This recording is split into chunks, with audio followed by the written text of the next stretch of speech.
इसको भेलू है कि जल उठाए, जब तक जल नहीं चढ़ेगा बाबा के दरबार में हैं तब तक हम फ्री नहीं हो सकते। जी। अभी आपके साथ क्या हुआ था जब मैं मिला था उससे पहले, आप क्या फील कर रहे थे और फिर क्या हुआ आप बताएंगे हमारे दर्शक। अरे आप तो बाबा भोला बन गए। सुल्तानगंज से देवघर की यात्रा में ऐसे अनमोल क्षण आते हैं, ऐसे अनमोल चीज़ें होती हैं जीवन में जो कि बहुत हौसला देती है आपको। बोलबम की यात्रा के दौरान आपने कई बार सुना होगा कि डाक बम होते हैं जो कि 24 घंटे के अंदर अपना जल अर्पण करते हैं। और जब मैं यात्रा कर रहा होता हूँ तो 2 या 3 ऐसे मौके आते हैं जब मेरे को डाक बम दिखाई देते हैं, मिलते हैं, क्योंकि लगभग शाम को 4 बजे के करीब जल उठाते हैं, 3 या 4 बजे करीब, और अगले दिन सुबह 11-12 बजे तक 24 घंटे के अंदर ही ये अपना जल अर्पण कर देते हैं। इस वक्त मैं बाबा धाम से मात्र 6 या 7 किलोमीटर की दूरी पर हूँ। तो ऐसी स्थिति में डाक बम मिलना शुरू हो जाते हैं, और इस समय का जो समय होता है उन्हें दौड़ते हुए, चलते हुए, क्योंकि वो रुकते नहीं है कहीं, तकरीबन 14-15 घंटे से ज़्यादा हो चुके होते हैं, 14-15 घंटे से ज़्यादा हो चुके होते हैं, तो उनकी थकान पर वो काष्ठा पर होती है। मुझे हर बार ये एक मौका मिलता है कि मैं किसी डाक बम की सेवा कर सकूं चलते हुए ही, और वो सेवा बहुत ही साधारण सी होती है। मैं उनको हौसला देता हूँ, उनके साथ उनको पकड़ करके उनको दूर तक लेके चलता हूँ, यही मेरी सेवा होती है। ऐसे में इस वक्त मेरे साथ एक डाक बम है जो देख रहे हैं कि ये लाठी मैंने उनकी पकड़ी हुई है और उनको लेकर के चल रहा हूँ। पिछले 2-3 किलोमीटर हो गए ऐसा। डाक बम कहाँ से हैं आप? बेगूसराय। बेगूसराय जिला से। क्या नाम है आपका? रजनीश सिंह। रजनीश सिंह। कितने साल से आ रहे हैं आप? लगभग 2007 से हम आ रहे हैं। 2007 से लगातार डाक आ रहे हैं? नहीं, बोल बम पहले आए। पहले बोल बम आए थे। डाक कब से शुरू डाक किए? 2-3 साल से चालू। डाक 2-3 साल से चालू किए हैं तो? लॉकडाउन में तो नहीं आए थे। हाँ, लॉकडाउन में नहीं आ पाए थे। वैसे आप करते क्या है, काम क्या करते हैं? काम क्या करते हैं, अपना काम है। अच्छा, बम जी साइड हटिएगा थोड़ा सा। हाँ, तो ये डाक में जो नियम कानून होते हैं क्या होते हैं, थोड़ा बताएंगे हमारे जो व्यूअर्स हैं, मेरे जो यूट्यूब चैनल को देख रहे हैं लोग, उनको।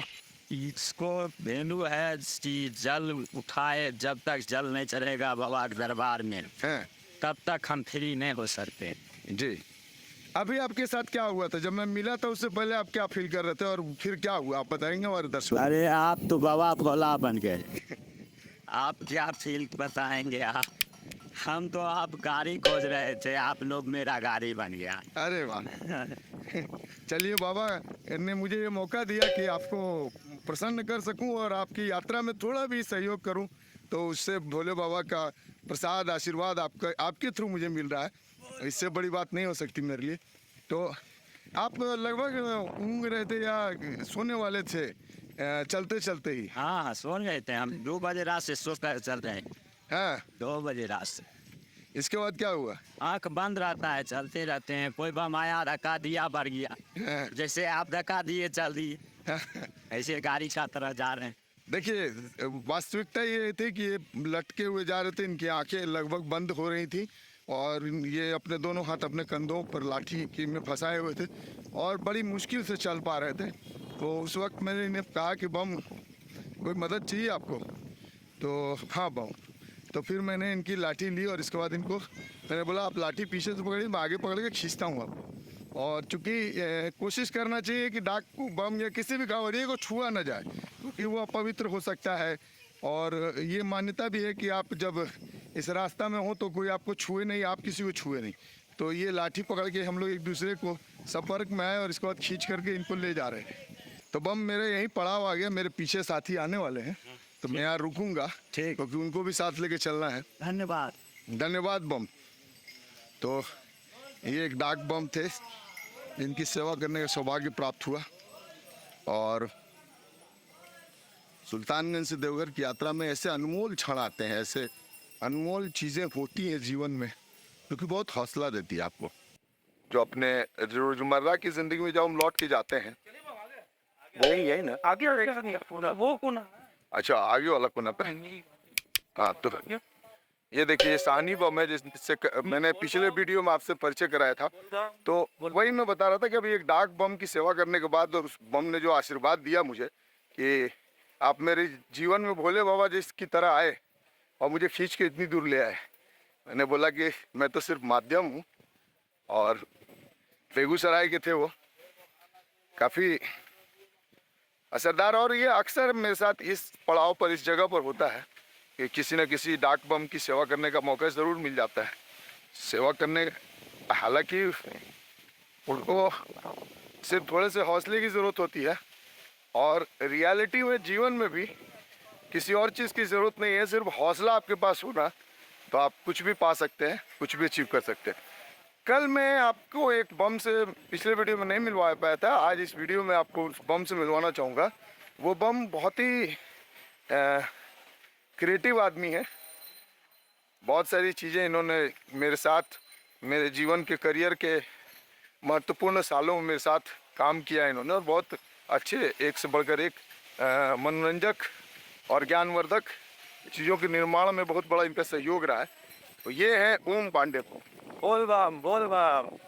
ओम बेसिकली रांची से है, छपरा के रहने वाले हैं, लेकिन रांची में इनका पूरा परिवार सेटल डाउन है, और बिग गंगा चैनल में बहुत दिनों तक हमारे साथ एज ए क्रिएटिव सर्विसेज में ये जॉब कर रहे थे, और उस दौरान हमने कई सारे प्रोजेक्ट साथ में किए।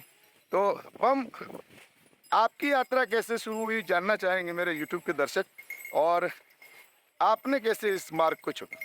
बाबा की यात्रा, बाबा धाम की जो यात्रा है, वो ऐसे तो जीवन में कभी मैं बाबा धाम आया भी नहीं था, बस नाम सुना था मुझे लोग मतलब जैसे बताते थे कि झारखंड में है बाबा, झारखंड में है बाबा।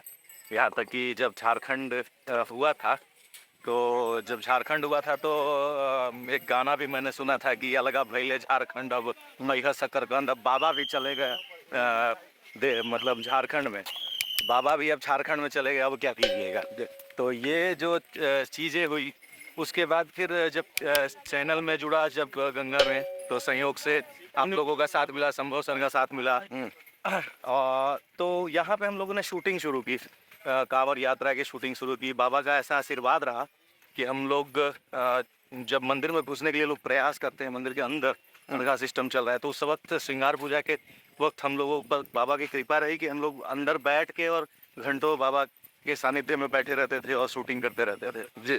संभव जी अक्सर कई सालों से बाबा धाम की यात्रा करते थे, और उस शूटिंग के दौरान ये चल के फिर वापस आते थे सुल्तानगंज, और चल के बाबा धाम आते थे। तो कई बार बातें होती थी, ये रास्ते के बारे में बताते थे, चीज़ों के बारे में बताते थे। देख के तो हमें बहुत डर लगता था। कई बार हमने तैयारी भी की कि इस साल चलेंगे, इस साल चलेंगे, और वो रुक जाते थे हम लोग। लेकिन यही हमारा पड़ाव भी आ गया, तो बात करते रहेंगे। आया एक समय ऐसा आया कि हम लोग, मैंने तैयारी की और बस एक शुरुआत हो गई संभव सर के माध्यम से, जो अभी तक चल रहा है। देखिए, बाबा की कृपा रहेगी तो आगे भी चलती रहेगी। बोल बम, बोल बम। बम जी, एक चीज और सवाल ये है कि जैसे देखिए, हम आपको पूरा प्रोसेस भी दिखाते चले। यहाँ हम पड़ाव पर रुकते हैं तो ये एक बांस का हमारे बने होते हैं हर जगह रुकने की जगह पर, जहाँ पे अपना कावर, पिट्ठू बैग, जैसे हम लोग पिट्ठू बैग लेके चलते हैं, यहाँ पर रख सकते हैं, और इसके बाद फिर जो भी विश्राम का जगह है वहाँ जाके बैठ के विश्राम कर सकते हैं। पंखा चल रहा है, चाय पी सकते हैं, पानी पी सकते हैं, और बाकी बम का लोग जो हमारे टीम में 14-15 लोग हैं, उनका हम लोग यहीं बैठ के इंतज़ार करते हैं। जी बम, बताइए बम। और मेरा सवाल अगला आपसे ये है कि एक कॉर्पोरेट वर्ल्ड में काम करना, एक ऑफिस में काम करना, आपके कई सारे केंद्र भी हैं, कई सारे एम्प्लॉयज़ आपके अंडर इस वक्त काम कर रहे हैं, तो ऐसी स्थिति में पैदल चलने का विकल्प, जबकि आप पूरी तरीके से सक्षम, आपके पास गाड़ियाँ भी हैं, आप गाड़ी से भी आ सकते थे, लेकिन ये पैदल चलने का विकल्प कैसे आपने चुना और क्यों चुना? देखिए, यही तो ये रास्ता सिखाता है हमें कि कोई किसी के अंडर में नहीं। जैसे आपने कहा ना कि कुछ लोग काम कर रहे हैं, हर कोई बाबा के भक्ति की वजह से या बाबा की शक्ति की वजह से चल रहा है, इस जीवन में भी और इस रास्ते पे भी जी। तो हम लोग तो कुछ भी नहीं है यहाँ जी। इस रास्ते में मैंने देखा है कि अरबोंपति लोग, जो कि घर में शायद मतलब वो खुद से कुछ नहीं करते होंगे, वो इस रास्ते में चलते हैं, बाबा का नाम लेते चलते हैं।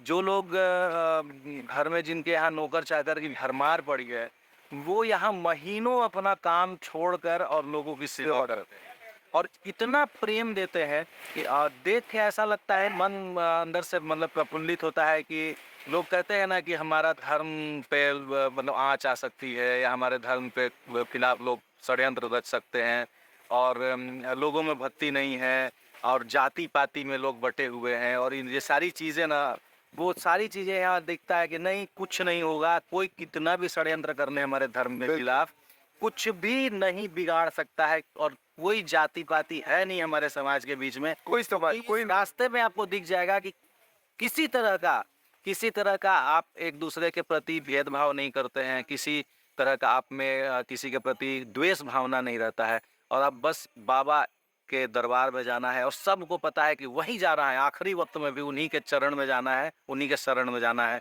और हम लोग जो है उन्हीं के शरण में जाते हैं और सबको पता है। इसी वजह से सब शायद यहाँ जाति पाति धर्म सब का भेद भूल जाते हैं। बिल्कुल। और जो दुकानदार बम लोग हैं वो लोग भी गुस्से में नहीं आते हैं, जबकि बम सब बहुत थोड़े से नाराज होते हैं, चिड़चिड़े हो जाते हैं क्योंकि एक तो इतना ज़्यादा चल रहे होते हैं और बहुत सारी चीज़ें हो रही हैं। इसके बावजूद भी दुकानदार बम सब भी बहुत सहयोग करते हैं, बहुत हेल्प करते हैं।